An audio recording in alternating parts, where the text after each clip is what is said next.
BBC Sounds. Music, radio, podcasts. Good morning. That is the sound of a team of roofers hard at it with their hammers, just removing the, what's it called, that bit? Ridge tiles. The ridge tiles. Yeah. Hard at it, just removing the ridge tiles of an ancient-looking stone barn that is kind of rooted onto a hillside, almost part of the landscape, with some of Cumbria's most southerly fells looking absolutely magnificent rising up behind. And this morning I'm going to be hearing about how some 20 historic barns across the Lake District, this one included, are getting a little long overdue TLC, or tender loving care. More than £3 million is being spent on repairing and renovating these traditional farm buildings, many of which date back to the 1700s. They're part of the UK's rural cultural heritage, rich with history and a unique record of farming practices. But for farmers, these buildings can be a real headache. They're often unfit for modern farming practices, hugely expensive to restore or maintain because of restrictions due to building protections like listings, or because they're in a national park or protected area. Well, this splendid barn, which has got scaffolding all around it, is part of Greenbank Farm at Broughton Mills, around about 6 or 7 miles southwest of Coniston Old Man. And this farm belongs to Jonathan Hanna. Hello, Jonathan. Hello. Tell me about this barn. It's called the Stickle Cruck Barn. That's down to the building methods. It's cruck frame barn, which is they use a single oak tree and they split it and use it for supporting the roof on either side. It's hard to know what it was originally, its original use, but it's called Stickle House on the old maps.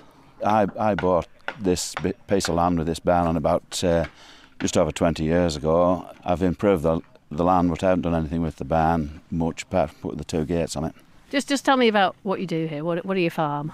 I have beef and sheep.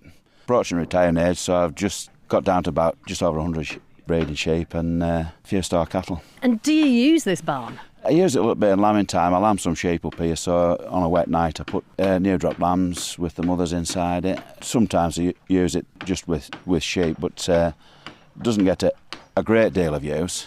But it is useful. Yeah. It's not in great nick, is it? No, yeah. You'd have to be careful with it, wouldn't you? You're not a bit worried that the roof's going to fall on your yows when you're lambing? Well, I've never thought of that, so it's best not to put that thought in your head, isn't it? Yeah, well, luckily you've got scaffolding on the outside and on the inside as well. Mike Darwell is the architect who's in charge of renovating this barn and others here in the Lake District. He's worked on many historic farm buildings in this area. Mike, tell me, can you show me actually what the problem is with this barn? Can we go in? Yeah, absolutely, yeah. Okay. We can go in. So we're in underneath the scaffolding and blimey, as we go in, the walls of this barn, they're probably about 2 foot thick, aren't they? Yeah, I'd say so, yeah. Some walls thicker than other walls. We're not quite sure why this one here is quite as thick as it is. But How thick's that one, though? It's probably about 2 metres at its base, but you can see it just sort of narrows out and thins out as it goes up towards the gable. But it's a big, thick wall, is that one. Tell me a bit about the construction of this building. So we've got 2 crook blade trusses. You can see these here. So they are 17th century. They could well be older. How can you tell? The only way really to date those would be to dendrodate them, so dendrochronology. We haven't done that in this case, but crook blade construction through the Lake Districts was common, and it continued relatively late. The masonry skeleton probably came up around these older crook blades. If you were thinking about a tent, they're almost like the tent poles, aren't they? With this great big connecting beam going across the middle. Yeah, well, these ones have 3 connecting beams, so we've got a tie beam here, we've got a high collar, and we've got a top yoke as well, so there's a lot of intricate connections. Tell you what, let's just step out again because there's so much noise going on with the roofing and what they're up to up there, because I know you've got another builder up there as well and a structural engineer as well. There, that's right, yeah. Yeah, it's quite a delicate frame really, and basically what's happening with this building is that the crook blades are racking in one direction, they're racking to the south, and they're also sort of falling towards the west at the same time. What we're debating now, why we're all on site today, is debating, do we try and just hold that as it is, or do we try and address some of that movement and put it back to closer to how it would have been. And that's the challenge, because what we don't want to do in the process of sort of moving that very delicate historic structure is cause more damage. And looking at this barn, they are really ancient buildings, as we've been saying. There's no mortar or anything. It's just basically rocks piled up, isn't it? It's like almost like a dry stone wall, I suppose, the outside of it. Yeah, that's exactly what it is. It's all dry built. There's no mortar up here. It was built dry. There's stones on top of each other. Dave, my colleague in there, the structural engineer, often refers to these as a bag of marbles. But having said that, this is still 400 years old. There's 400 years of dry stones just sat on top of each other, held together with a bit of wood, and we're not having to make massive changes to it. So there's a lot of life left in these structures, and they're important. They're important to the landscape. Once we understand the building, we understand how it's built, understand how it's put together, we've got the skills to save it and give it another 300 years. God, how satisfying is that for you as an architect to be able to come in here and do that kind of work? Yeah, absolutely, it's brilliant. We're a Cumbrian practice. I work all the way through the lakes, and I spend a lot of time in the fells as well, so to walk past these, knowing that we've had a bit to do with it and a part to play in making sure that these buildings aren't lost, because they use these significant to the landscape. People use these. We've got right next to the footpath there, so there's graffiti in there from 1900 and from 2020 where people have stopped, they've had the sandwiches, they've kicked the sheep out, and they've just decided to put a little mark of their own on one of the crooks, and I really like that kind of thing. Those blooming 1920s vandals, coming up, writing on our barns. Absolutely. Goodness gracious me. Right, well, good luck with it. I hope it goes really well. Thank you very much. Rose Lord advises the Lake District National Park on historic buildings. She's here with me now. Rose, just tell me, what kind of role is the National Park playing in this? So we've worked with farmers across the National Park where they've got buildings that are in need of repair. We got funding initially to do the archaeological surveys, the condition surveys, and getting a scope of repairs drawn up, which then got costed, and then we applied for another grant to actually do the works. So we support farmers throughout that process. OK, and you've got 20 barns across the Lake District that are having work done on them. How far do they go back? They do range in date. This is one of the earliest. We think this is likely to date for kind of late 1600s. Most barns were put up in the 1700s when the kind of agricultural boom happened in the Lake District. But we have got some that are into the 1800s, including a rather large bank barn over in Eskdale. What kind of a state are some of them in? It does vary depending on how they've been repaired previously, levels of maintenance, if they've suffered from some kind of storm event. Some would not survive another winter, sadly, so quite urgent. They'd fall down then? Yes. Well, that's what we're talking about. Some of these barns would actually fall down. Yeah. This funding's really timely for us to save these really important buildings. Why haven't they been maintained by the farmers? It's really difficult to maintain buildings now. I think with changes in farming, there's far less people on the farm. You just have single farmers trying to do all of the work themselves, whereas previously you would have had, 6 or 8 people working on the farm.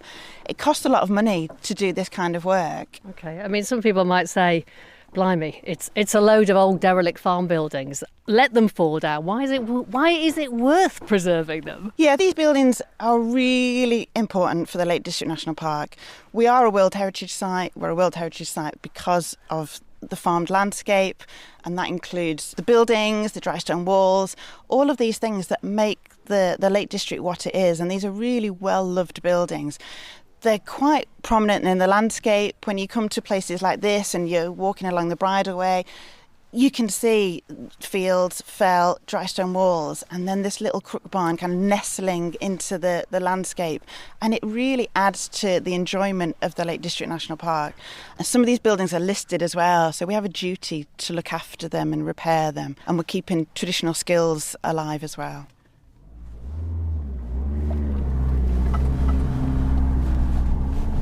Is this it? This one? Yep, just here on the left.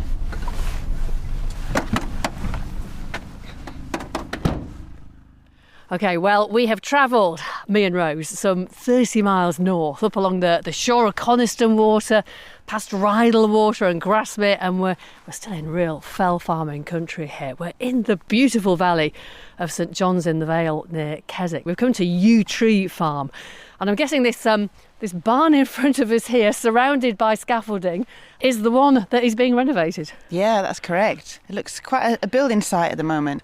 So this is a Cumbrian bank barn. It's a 2-storey barn, and it utilises the natural lie of the land. So you get a level access from the ground floor and onto the first floor. The livestock go underneath. You can drop the hay in from the upstairs to the downstairs, but crucially you've got that access to the upper floor without having to go upstairs and things, so you can drive quad tractors in. So it's a really clever architectural invention that is predominant in Cumbria and in these high fell farms. Yeah, well, we've got the noise of the generators just started up there because the builders are starting work again. We've got a whole load of guys in high vis who are working on it at the moment. And just over near the barn is Jamie Chaplin-Bryce. You farm here along with your wife Lizzie and, 4-year-old Stanley as well. Yeah, hello, how do? How do? Very well, thank you. How long have you been here? Only just over 2 years actually. So family's been in the valley for 100 years or so, but yeah, we've moved in a couple of years ago, so new spot to us. Yeah, this barn doesn't look in great nick, does it? No, it's been a lovely building. It's a tremendous thing, but a little bit fragile, and we knew that this grant was about, and we thought we might make the most of it in terms of trying to fix it up as a barn, because a lot of the time these things will get converted or whatever or changed, which sometimes is a good thing, but also it's handy to keep some of the heritage and restore things as well. So it'll get used for livestock, and then we'll put the hay in and things as well, yeah. It was a bracken loft above it originally, so they used the bracken for bedding. They'll have brought it off the fell and brought it down on a sled or whatever, and then it would have been in top of there for bedding for cattle years back. Well, look, they're getting on with this work. Can we go a bit closer and have a look? I mean, I know it's noisy, but let's walk up to this barn. I've got the cement mixer churning away outside. There's on with lime at the minute. That's what's going in.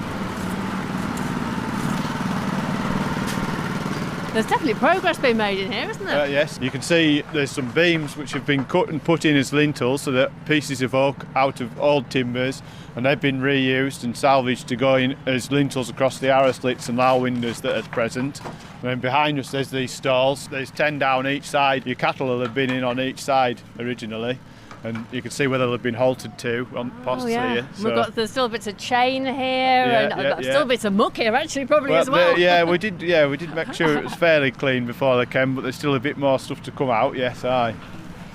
Jamie, it's going to be great for you, obviously, to get this barn back in use as a proper farm building. Like so many other farmers on small farms around here, you actually have another job, don't you? I do. You work for Cumbria Woodlands, and you're also a skilled carpenter, and that is actually proving quite handy for this restoration, I believe. Yes. I'm cutting some of the timbers for this project. Got some oak trees out of the woodland, sawmilling them into beams that we'll use and make the trusses for it as well. So it's good to use some local product, I guess. You're just at the start of your farming life here with your young family.